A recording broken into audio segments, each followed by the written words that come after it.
And then we get to shoot, and my very first day, it was like at 4 a.m. that I get on set. And our first scene is the emotional scene where they interrogate me with Chris and LL Cool J. And it's me. Even though like at the table read, I was like, hi. Like on the day of when we were shooting, it was just like, let me do my job.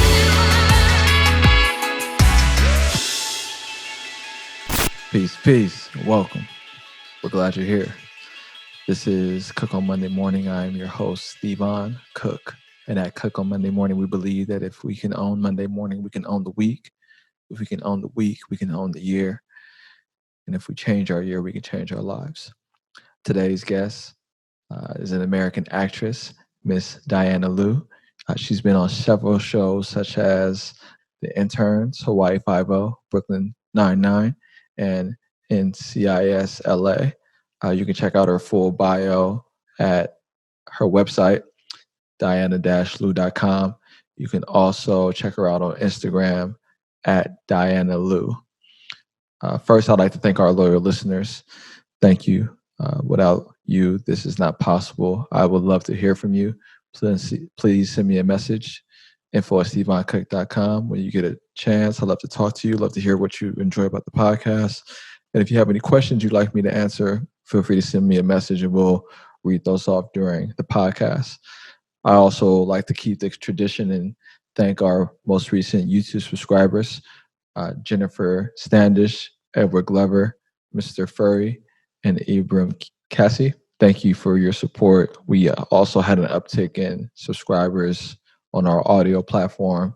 I'd like to thank you all also. I'd be happy to read your names off. Send me an email, info@stevoncook.com. You can be like these folks if you're listening, if you're watching on YouTube or listening, and support the podcast by following their lead and subscribing. Please leave a rating or a review. And it goes a long way to help people find what we're doing here and make a decision to listen. So if you value the content, take a few minutes to do that. We made the announcement last week, but I just wanted to reiterate, we're going back from 3 times a week to just Monday morning. So this will allow us to get the most out of the podcast, to continue to focus on growing our audience and to do supplemental write-ups. If you're interested in seeing those write-ups, head to my website and subscribe to our newsletter at stevoncook.com. Without further ado, here is our discussion with Diana Liu. Hi, thanks for having me. And yes, we used to remember backpacking together. That was fun. Oh, I forgot about that. Yeah, we had challenge and we went backpacking. Mm-hmm. You know, you have been aspiring to like break in, and you've gotten roles as an actress. Do you call it an actor or actress? How do you phrase it? I use it interchangeably. Okay, cool. I use it, yeah. Yeah, so tell us a little bit about just like what's going on right now in terms of your acting career. Then I want to go back to your upbringing. Acting career. Well, I just was on the series finale of Hawaii Five-0. We didn't know that it was ending when we were shooting, but I think a few weeks after CBS announced that they were ending it. So I did that, and then quarantine happened. So we're here now, and I've been doing various random things, and there've been the occasional auditions here and there, but it's been pretty slow in the sense of, comparatively, but it's been a lot of time to reflect and to slow down and to recalibrate what is really happening. And what has that reflection offered you? Well, what's going on? Okay, little things like on my 2020 and 2019 goal list was to cook, to be able to feed and care for myself in a very primal way. So now I can do it effortlessly without stressing out or cutting myself or burning myself. So I'm all about that. But then on a career level, I've had to refocus myself and think about, what do I want? What do I really want? And what can I do today as if I already have everything that I wanted, right? So whether it's working on my voice, even when there's not something to go to, but just for myself as an artist and a human.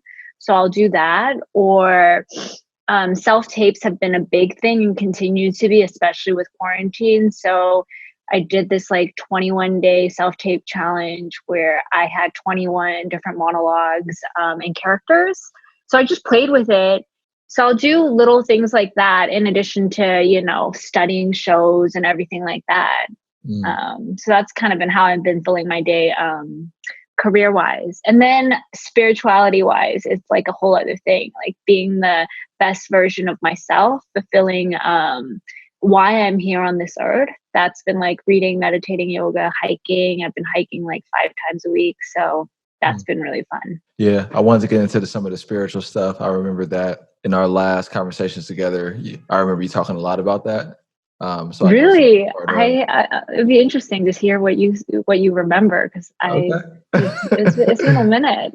Yeah, well, before we get into that, I admittedly don't have a TV and I don't watch TV, but I also remember a little bit about the grind you were sort of undergoing to break through, and hear you talking about the monologues before you sort of landed your first role, or actually, do you still audition, and if so, how often were you? I do audition. I think, they always say you're as good as your next job, or when you're on a job, you start like thinking about your next job. So even when I was filming in Hawaii, I think I had like 2 or 3 auditions come through while I was there.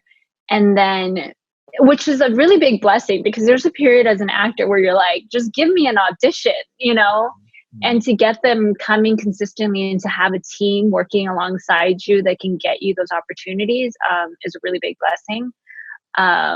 So how often am I auditioning? Well, like in February, there was a week that I auditioned, like there were like 8 different auditions that were happening because it was pilot season.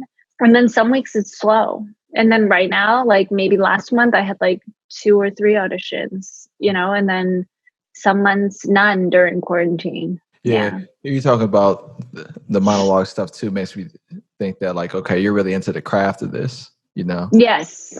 Yeah. Say more about that. About the craft of it. Your association with the craft of acting, like how you think. Oh gosh, I think about it as very healing, therapeutic, and like through working on the work, it gets me closer to who I am and humanity as a whole, right? Because we're all like connected in one way or another. So by slipping into a different character, I get to see what's happening within me. Like if I have resistance towards a character, what is it? Is it something like I don't like about myself, or is it a judgment I have on the exterior? And then slipping into someone else's world. So me having to sit still and think, what are the given circumstances that would, like, what happened? What did this person experience to get where they are, right? Like to be in this situation. And I think a big thing is learning very early on not ever to judge your characters, because the moment you judge them, you can't slip into them in a very organic, natural, authentic way, because you want to tell the stories authentically. So people connect with them. So you connect with them. Yeah. Who is the character on Hawaii Five-0? Who do you play? I play a mom who gets held hostage. I'm like a single mother. And they were potentially introducing a new series regular because the main guy was leaving, and would set up his storyline. But yeah, we get kidnapped twice actually in one episode.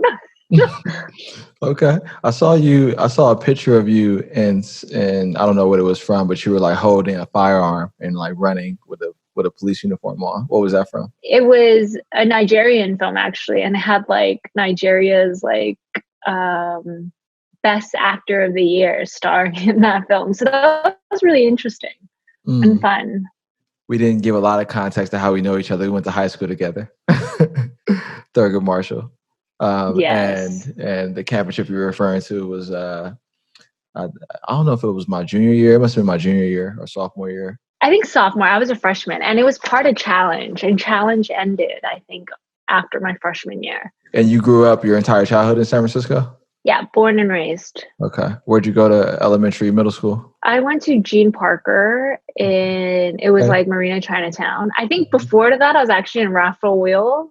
I think they Okay. changed the name. Got it. Maybe it's like, I don't remember. I don't even know what it was anymore. That was kindergarten. And I remember the teacher had like a bucket of toys. I never got any because I wasn't a great student, but Oh, really? uh, In kindergarten or throughout your academic career? I think I just always spoke my mind. You know what I mean? Like I Oh, okay. always had like I couldn't just, I had to speak up if I didn't feel like it made sense. I had to ask questions. And then I went to Marina Middle School. Mm-hmm. So those are both schools on the north side of the city. And then you Mm-hmm. came to Thurgood, which is on the southeast side of the city. What got you there? Well, I lived when I was born. I think my parents lived in Chinatown, and it was their community. But then I think maybe like in elementary school, we had moved to where Thurgood is. Mm-hmm. So I don't know. My parents like were just used to being over there, so we just stayed over there. There was one time when a principal tried to say, you know, Diana, you she tried to threaten my mother and say like I could kick her out of the school because she doesn't live in this neighborhood. And my mom said no. I went and I spoke to the school board, or the department. It used to be on Van Ness. I don't know if it's still there. And she said, and they said I could send my kid anywhere I want. So she checked the principal, which There you go. I probably get some of that from her. Uh-huh. Yeah, I get checked now too. I don't know if you know I'm on the Board of Education in San Francisco. Yes, I saw that. Congratulations. Yeah, well, I appreciate it. My term, I'm not running for re-election. My term ends in December. And but I've gotten to know all the schools from like a policymaker perspective, and I've been on the receiving end of who your mother was like. I've been the person, the parent was like yelling at, and I respect that people fight on behalf of their kids. Are you the only child? No, there's 4 of us. Okay. Where are you in Yeah. the? 3rd. And how does your family think about your career? By now they've accepted it and they're okay as long as I take care of myself. I guess in a way I feel really blessed. My dad's like, as long as you're happy and you're like, you have your family and everything, you're good. Like you don't have to like stress yourself out and like kill yourself over anything. So I feel really grateful about that. But there was a time when they just wanted me to move back to San Francisco and do what they wanted me to do. How long did you know you wanted to go into acting? I never realized that you could be an actor growing up in San Francisco. I didn't think it was a real thing. You saw Lucy Liu, maybe Sandro, and that was it. And they just didn't seem like a peer or anything to you. So I remember being approached by like agents in high school, and I would refer them to my mom, and my mom's like, no. And then I just go, okay, whatever, that's fine.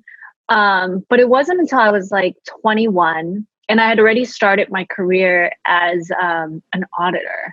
I worked at Deloitte. I have my CPA. And then a really good friend of mine died. He was shot in San Francisco. Mm-hmm. And that led me to go, what is the point of life? And why am I here? What is my purpose? And then I was traveling in Bali, and education for me was the most important thing. Coming from an immigrant family and seeing how in one generation you have, people struggling to make ends meet and making minimum wage to support a family of 6, right? And then the next generation, like my brother's a pharmacist, my sister's a lawyer, my other sister's like in accounting, finance. That was because education enabled us to have those opportunities. So while I was in Bali, we had a driver that we, for over a week. And our driver, we bought his kid at McDonald's. And what did he say? He said, my kids never had McDonald's. And it kind of like, I was like, wait, what?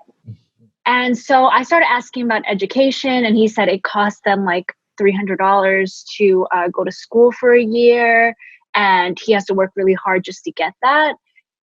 And then it made me see how blessed we are. Even if the education system isn't like where we want it to be, we still are afforded this opportunity. Whereas other people, they don't get that opportunity unless their parents work for it for them. So I wanted to start a nonprofit around that, right? Like a year of coffee is equivalent to sending your kids to school. I was still working at Deloitte at the time. And I was in New York for broker dealer training. And I said to my coworkers, I told them this, and my coworkers kind of like laughed at me.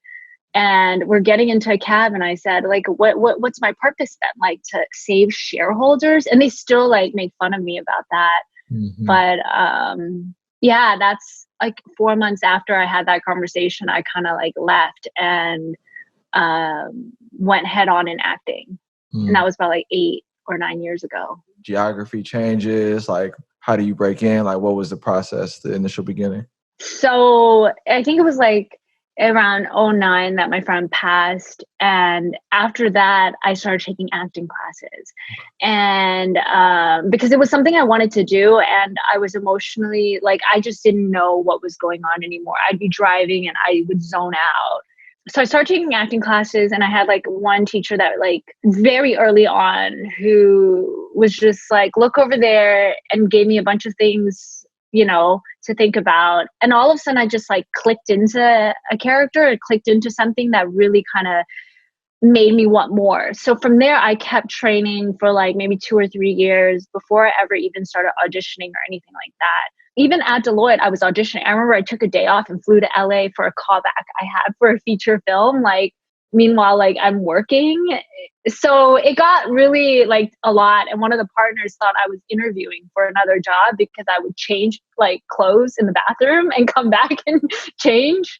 I did that. And then I felt like 2012, I quit Deloitte after like my 4th busy season there.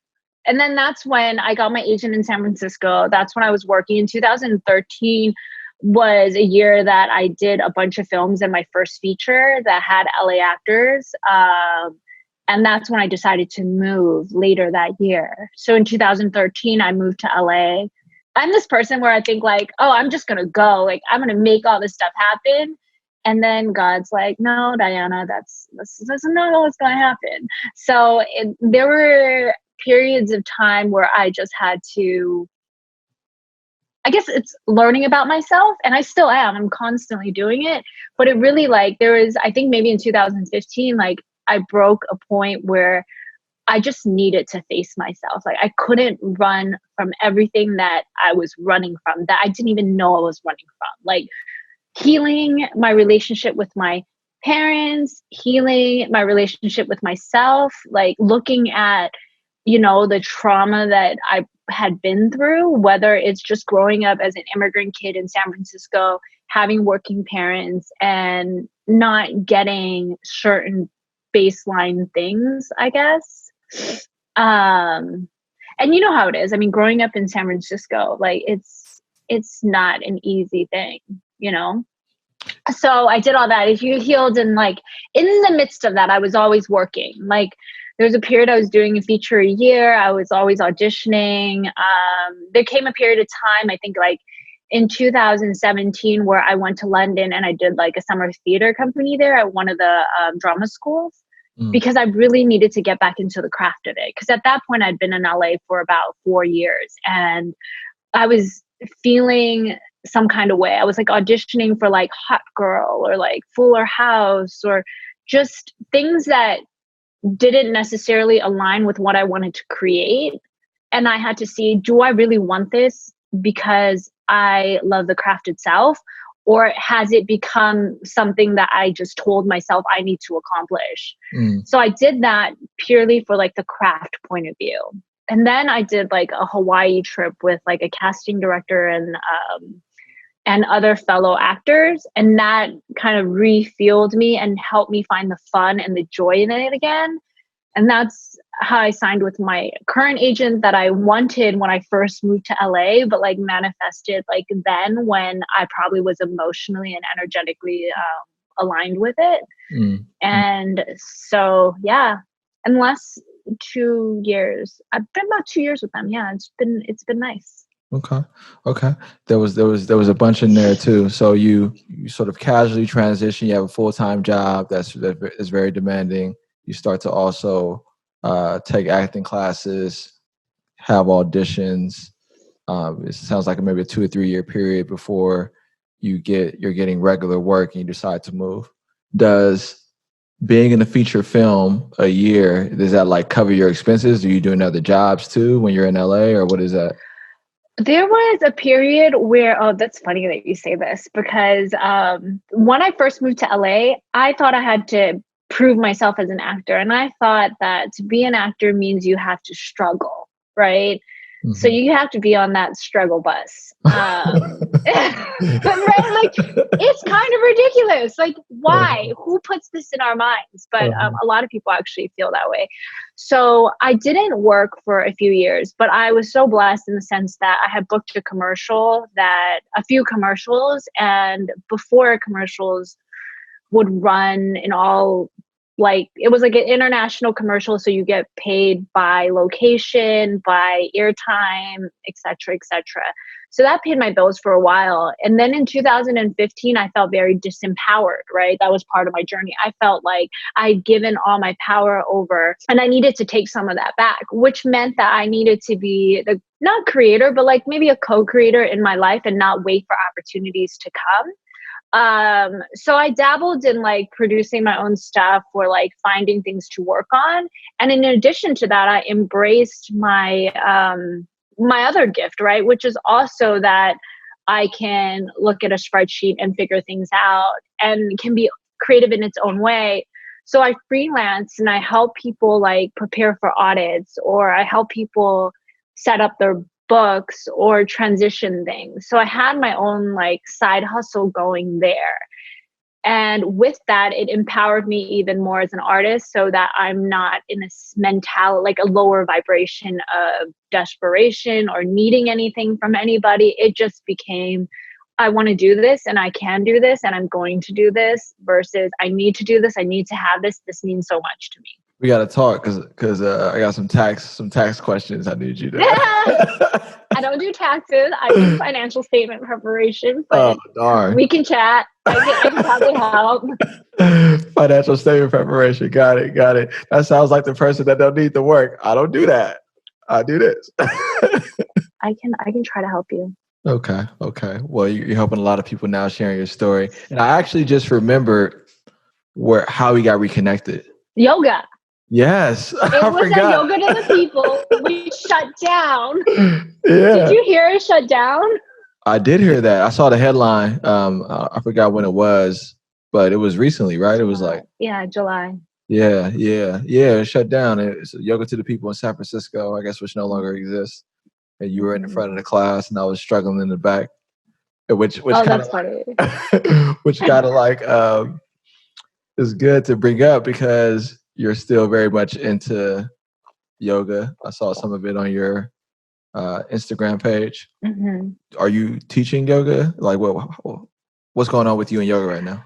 After I quit Deloitte, I ended up going, I wanted to travel too. So part of it was like, I want to live in Hawaii. So I'm going to get my yoga teacher training in Hawaii because I practice all the time and I want to live in Hawaii. So I did that. I taught a little bit in San Francisco. And then when I moved to LA, you can only do so many things and be good at it. So I reserved yoga for my personal practice and then focus on acting. But anyway, so now I don't teach right now, but I like indirectly teach on social media. Mm-hmm. There you go. Just sort of like Yeah, sharing. emphasizing the practice and the need to do it and whatnot. Yeah. So that the spirituality part of you. Talk a little bit more about what that journey has been like. So yoga, I mean, is that a part of it? Like how would you define it? I think it all comes back, right? With acting, with yoga, with like personal development. It all comes back into who am I? What am I here to do? How do I best serve? I actually was reflecting on it the other day. I never could figure out why I never went forward with like creating a nonprofit of, sending kids to school. And I was really young at that point, like early 20s when I wanted to do that. And I thought that, okay, well, when my platform is bigger, I'll have more leverage to knock this out, right? Like to create a big impact. But I think maybe something internally inside of me felt like, I don't know if this is the best idea. Because as I started thinking about it, like, who am I to say, hey, you need school to be happier so that you can have more money so you can buy more stuff. Like, that was kind of like I didn't think that far. Whereas now I think if you are happy, like with what you're doing, who am I to come in and say, hey, you need this? I know better than you. You need this to be happy. Anyway, so tying that back into spirituality is just where I'm at now, is just realizing that we ourselves are just big fat mirrors for everyone else and vice versa, and that we're all connected. And if I can be the best version of me, I can reflect the best version of you. And like, that's when healing starts. Like when I can look you in the eye and say, hey, like, I'm here, you're here, and like just meet, and come from a place of healing and love.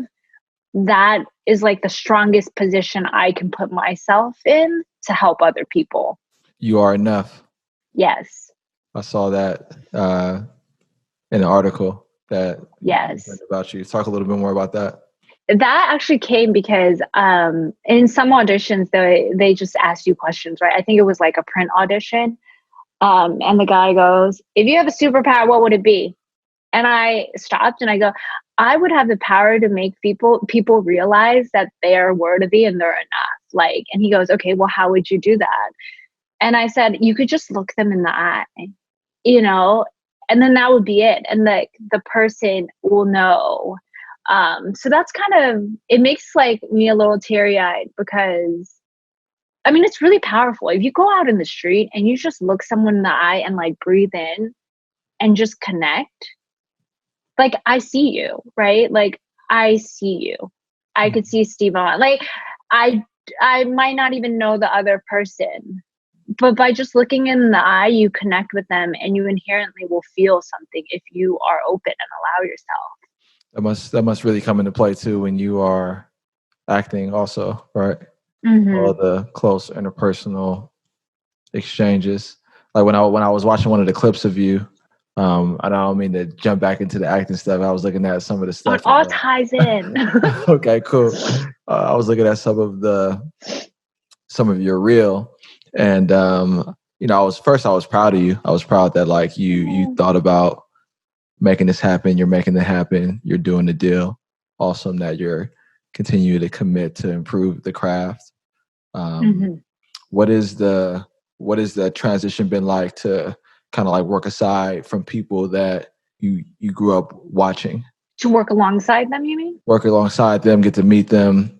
Like, was that kind of initially difficult or has it been smooth? Like, what's that been like for you? What do you mean? Like, I saw you across from LL Cool J. Oh, well, it's so funny. Let me just say before you start, cars ride by with the boom system. All right, go ahead. No, he's like a friend of mine. I was like, we'll chat once in a while, but I wouldn't say friend, but Yeah, y'all cool. That's good. Yeah. We're cool. No, that was really funny. We were at the Paramount lot. I had gone into audition. This is talk about like acting. Another spiritual tidbit is like acting will put you in a situation, like fast forward your life. It's like an incubator for like life lessons because you get so many rejections. I have friends that have heartbreaks and I'm like, that's how I felt when I lost out on that job. Like you experience so much rejection and like highs of the highs and lows of the lows that you have to deal with it constantly. So you kind of like learn how to manage life very fast. And then I think I ended up booking the third time, right? So then the third time I went in was for the character I went in for. And then I had a callback like with the producers and the director in the room. So there was like 4 auditions before I ended up like working on that show. My point being in that is that what's yours is yours. And like, for me, I have to remind myself, I can't worry about not getting something because here's evidence that when it's going to be yours, it's going to be yours. And why that even makes more sense to me was that character was fighting for her grandma. like she had committed a crime indirectly, like unknowingly, because she wanted to help save her grandma's business. And she didn't want, like, she was fighting for her family, which is something that I'm really about. Anyway, so fast forward, we're at the Paramount lot. We're like, we're walking by and I'm like, because I see him and I think I know him, like this is before we even met. And I'm like, hey. And he's like, I'm like, I don't actually know you. Right. Okay. So that was the table read, because you all get together and there's a bunch of people and you kind of read the script. And then we get to shoot. And my very first day, it was like at 4 a.m. that I get on set. And our first scene is the emotional scene where they interrogate me with Chris and LL Cool J. And it's me, and that's our very first scene for the episode and my very first time working with them. But when I get there and work, I'm all about, I'm here to tell a story and I don't care who you are. So I didn't break, even though like at the table read, I was like, hi, like on the day of when we were shooting, it was just like, let me do my job. And it went really well. And I think, they probably are nervous too, right? They're like, is she gonna show up? And it went really well. Like the director they usually shoot them first for close up, because they'll do like a wide where they kind of block out the scene, and then they'll do 2-shot, like, they'll come in until they're on you. They asked the 2 series regulars, they asked them, hey, can we get her first? And they were like, yeah. And after it was done and after I did my job and they were happy with my work, then like we started like ranting back and forth and we were just having conversations.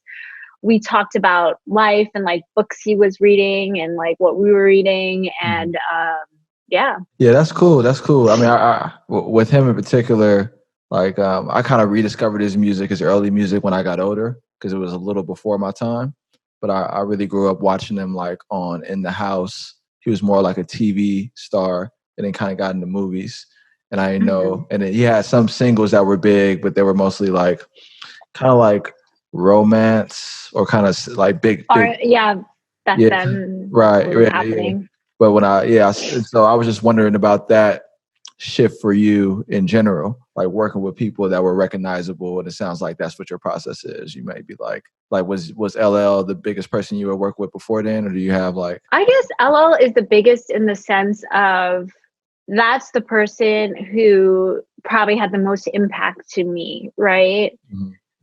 In the sense that like I feel like I grew up with him, like you feel like you see him and you're like, oh hey, like what's up? Right. So there's that friendliness that I felt on my end. Yeah. But yeah. Who do you want to work with? Who do I want to work with? I want to work, I mean, like with every actor, right? I love Idris Elba. I like would love to work with him. Meryl Streep is obviously something that's up there. Reese Witherspoon, I really love what she's doing in taking charge and ownership of her career. I was actually close to working on Big Little Lies 3 years ago, where I would be working opposite her, and that would have been really fun. But there's like more chances in the future. There's a lot of people. Charlize Theron, I just watched one of her movies and I'm like, I need to get my butt a trainer because I want to do what she's doing. Like, I want to do some action stuff. Like, that looks really fun.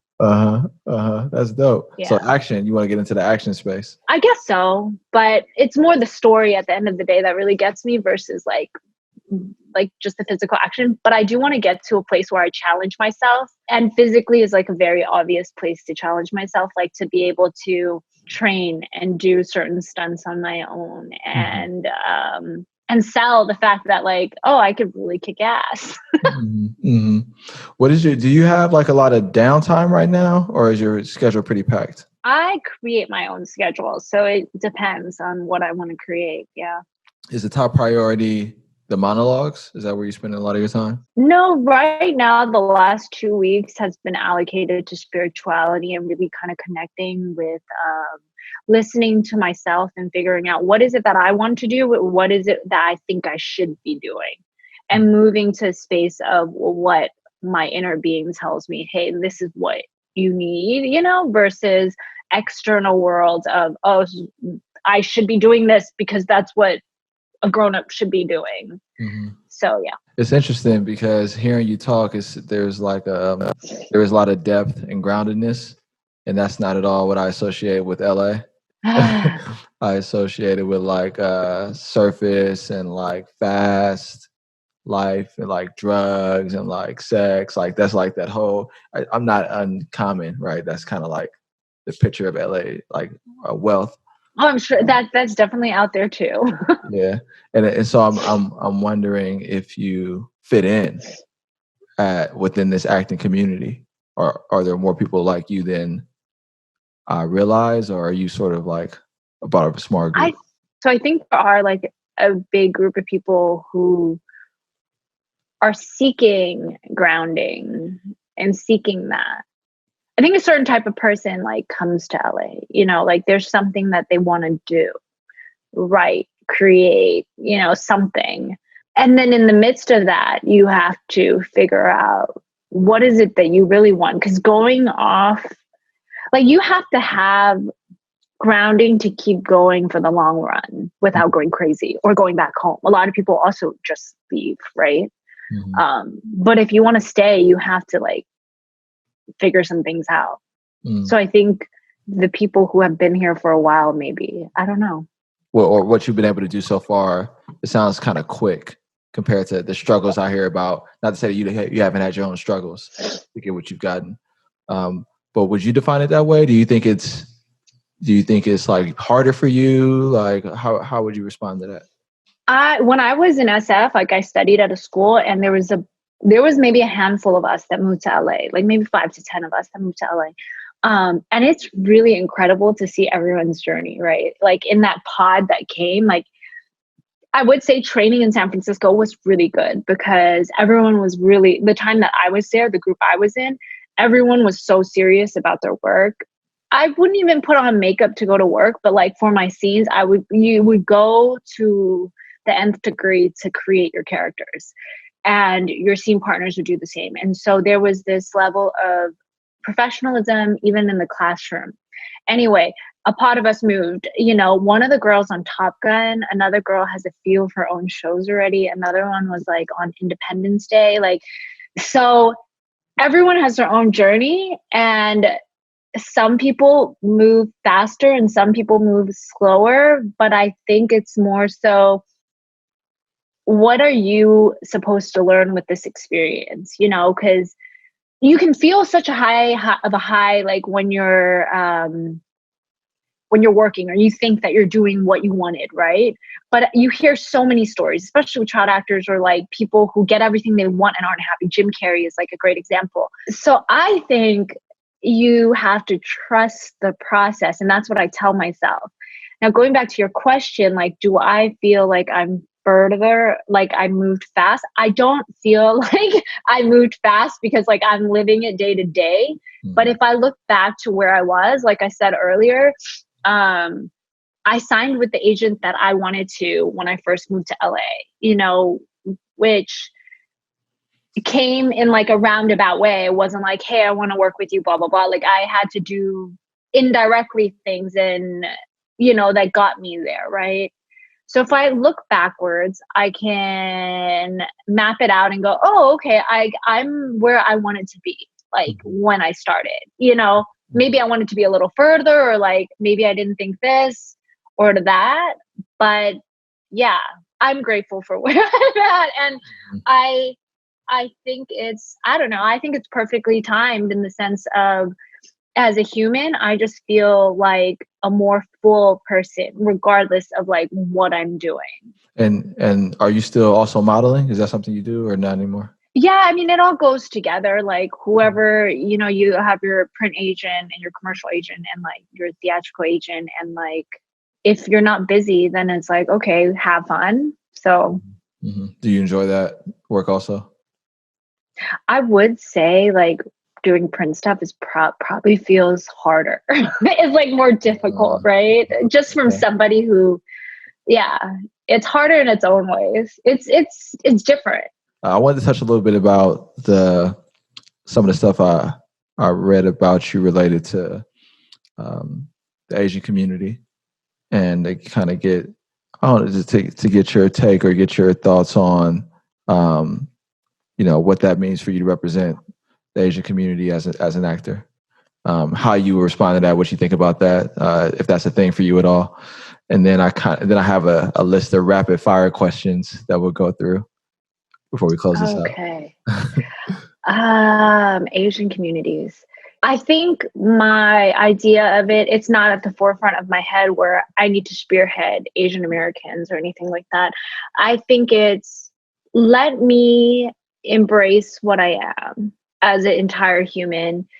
And in addition to that, let me see how that, I mean, as I grow older, I start researching more about like the Asian American experience and like what our forefathers did to get us here with like the Exclusion Act and like how there was actually a lot of trauma as well, like put on Asian people, like the biggest lynching apparently in history, like happened in Chinatown, San Francisco.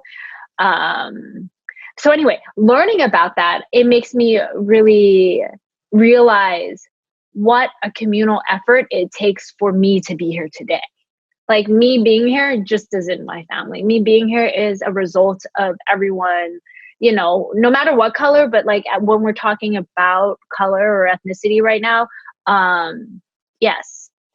So with the Asian American community, I think showing them in real life situations, not just in Asian American situations, but like, hey, it doesn't matter what color I am, I'm here. And that kind of represents to the rest of America, the rest of the world, that we're actually no different. We're just the same person, but different experiences.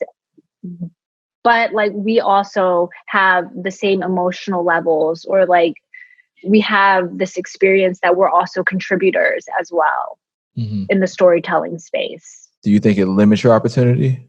I think after Crazy Rich Asians, like it opened up opportunities. Like I think like we're well received right now in Hollywood as a result of what Crazy Rich Asians was able to do. And I think it's been really nice to like watch something and be able to see fellow actors and actresses. And I definitely see it a lot more now than I did when I first moved out here, for sure. And it's really cool to watch someone who looks like you, but then you realize just because they look like you doesn't mean that they are you, or they, it's getting on the screen all different types of people. Because what is like my purpose as an actor is, one of my reasons is so people don't feel so alone, right? Like when you're going through a struggle, or when you're going through family issues or like relationship issues, sometimes you feel like you're carrying the burden by yourself, or that your experience is unique to you alone.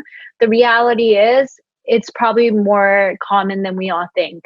So when we're able to see that on screen and watch something, my hope is that by watching something, it heals something inside of you. And one of the things is that you don't feel so alone. And that's probably something that I wish that I had, or I did have when I watched certain films. Yeah, so I can slip into somebody else's experience and say, oh, okay, I can go through this too. I can walk this too. So that, I think in that regard, yes. And I love seeing fellow Asian Americans work, because we see Chinese actors come in as well, but to see specifically uniquely Asian American in, just any show, like The Good Place, you just see it now, and it's good. That's beautiful. Yeah, I really like what you said about movies offering that. I make so many references to movies when I'm trying to make a point. It's like movies and hip hop music, like I'll quote rappers, or I'll like talk about a movie as a metaphor for life. I just wrote an article. That's what movies are. A good movie, a moving movie. Yeah, like The Matrix. Oh, so good. And I kind of have like Fight Club on repeat right now. That's kind of like all that I'm watching. Fight Club? So funny. What is your biggest message takeaway out of Fight Club? There's so many dope quotes, so I'll just rattle off a few. The things you own end up owning you. True. On a long enough horizon, the life expectancy for everything turns to 0. And I'll stop there. What does that mean to you? I mean, it all ends. It all ends, and this is your life, and it's ending 1 second at a time. That was also in the movie. So what are you going to do with it? Yeah, what are you gonna do? Are you doing? Yeah, what are you gonna do? Because part of the concept of Cook on Monday Morning, one of the reasons I wanted to do this was to push back on this perception that you have to hate Monday morning. You know, it's sort of this like societal expectation, like, oh, it's Monday, oh, it's the weekend. I'm like, the days are gonna come. Why not? Why not own Monday? Like, what would that mean to create a life that made you excited about Monday morning? And so the people that I have on the podcast that I just like, people that I want to learn from and enjoy talking to, but that's the idea, is that we can continue to push out that type of energy and message to whoever gets the opportunity to catch it. So yeah, no, I love what you said about Monday mornings, because it's really funny. There was, of all people, it was a random thing and it popped up out of nowhere, but it was Kim Kardashian, of all people, who says you don't have to wait for a new year, like, because it was talking about how people get so hyped up about, like, it's a new year, it's a new me, but like tomorrow is a new day. And I'm like, absolutely. And then that goes into like mindset, perspective, what you want, knowing what you want. And when you know what you want, like, it doesn't matter what day of the week it is. It doesn't matter how many hours you work, because you're doing something in alignment with what you want. Because we all don't want to lay on the couch all day. You know what I mean? If you got that, you wouldn't want that. I wouldn't imagine. yeah, it's a rough thing to see right now with people doing that. Like, they lost their job, they can't go outside. It's like a lot of people depressed and stressed. And I've gone through my moments during the quarantine, like, Oh yeah, staring at the wall. I live alone. And so it's like, but creating that schedule, going back to those practices that make you feel good, like the meditation, the working out, the creating stuff, the connecting with people, creating connection, building community. All those things are, they work, they work. You're not alone. You are enough. Right. And in a Fight Club, when they say this is your life and it's ending 1 second at a time, like, people are, I mean, you were at Deloitte, right? And there are people really, I don't know, they want to land the job. They're looking for like intermittent salary increases, and they get the job and they don't like it. And, and so I don't know, I feel fortunate to be in a position to be doing something you're aligned with. Right. And to be willing to push to create that. So, rapid fire questions. Wait, and I'll say something else. Okay, my bad. And this isn't to no, it's not you. And this isn't to discredit people who are working at Deloitte, right? Because I think that some people are really aligned in what they're doing there, right? Like, because it does have its level of creativity as well. And everyone's life isn't necessarily driven by the same thing. We're all individual humans. And some people, it's like being a provider and caretaking, and family is what is the most for them. So as I grow up, it's just learning to honor and see and respect and love, like, everyone's individual journey and what they want, and celebrate that. Like, whether it's, they say, oh God, I don't remember the quote, but it's like, the janitor could have the best job in the world. If when the janitor is doing it, he's aligning with God, with what he wants to do, I agree. Because I left you at the janitor, but that's all it's about. It's only about having a life where you're excited about Monday morning. Like, if that's at Deloitte, then like, do it. I'm not saying like do what I do to be happy, but people that dread what they're doing, what I wish for them is that they didn't have to live like that. And so the first time I heard about someone being excited about Monday morning was a bank executive. He like worked in the office. He was like, I love Monday. It's my favorite day of the week. And I was like, you're fucking joking. I was like, you can't be serious. And he was like, yeah, all weekend I get excited. I can't wait till Monday comes. Like, I was like, that's funny. I was an intern in college. And then that stuck with me. Him saying that stuck with me. And it's sort of was the impetus for this. I like that. I think it's a great reminder for everybody, because we all go through those valleys of like, what am I doing? Mm-hmm. You ready? Rapid fire? Okay, I'm ready. Okay. You look very ready.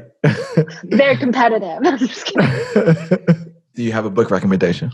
I'm just re-listening The Alchemist. I read it all the time. Siddhartha, I can go on and on. Do you have a motto? Motto, you are enough. What personal weakness can you forgive in someone? Anger? Do you meditate? Yes. Final question. Who's going to win the presidential election? We don't even have to say, because we already know. Miss Diana Liu, it was great to have you on the podcast. I appreciate you. Yeah, that was really fun. Thank you for listening to another episode of Cook on Monday Morning. At Cook on Monday Morning, we believe that if you can own Monday morning, you can own the week. If you can own the week, you can own the year. And if you change your year, you can change your life. It was dope to go down memory lane with Diana when we were both in high school. I don't think either one of us would necessarily have known that we go on to do the work that we're now doing. And she's such a beautiful spirit. I really want to see her succeed. Please support her work, and please continue to support this podcast. I appreciate your support. If you enjoy these discussions, share it with a friend. It helps us grow this online community of doers. We are trying to create lives that make us excited about Monday morning. Cook on Monday Morning is a product of the Luther Harris Holding Company. It is a boutique consulting practice that focuses on building strategic partnerships between businesses and government, recruiting diversity talent to leadership roles, and helping leaders drive impact within their organizations. If you want to learn more, send me an email. My email is info@stevoncook.com. We also have merchandise on the way. It's a great way to support what we're doing here, to support our message of peace, productivity, love, and of course, making the decision to own Monday morning. So we're creating intention to improve our lives and improve our communities. One way to support that is to be one of the first to purchase our merchandise. I'm already getting a lot of the questions about it. I think people are really excited about it. If you don't subscribe to my newsletter at stevoncook.com, please do, and you'll be the first to see that. We're only doing a limited amount of pieces, so it's going to sell out. Be sure you get one. Subscribe to my newsletter. I'd like to thank the people who make my podcast possible. Our videographer, David Topete, and the good man that edits all of our newsletters, Fernando Encico Marquez. Again, a special thank you to our listeners. I appreciate you. And I get up every Monday morning with the intention to create value and showcase love to the people that keep our cities moving. You know who you are. You are our teachers, school lunch workers, custodians, social workers, firefighters, police officers, EMT workers, garbage collectors, bus drivers like my father, and nurses. You are our employers. You're the folks creating jobs and keeping our economy moving.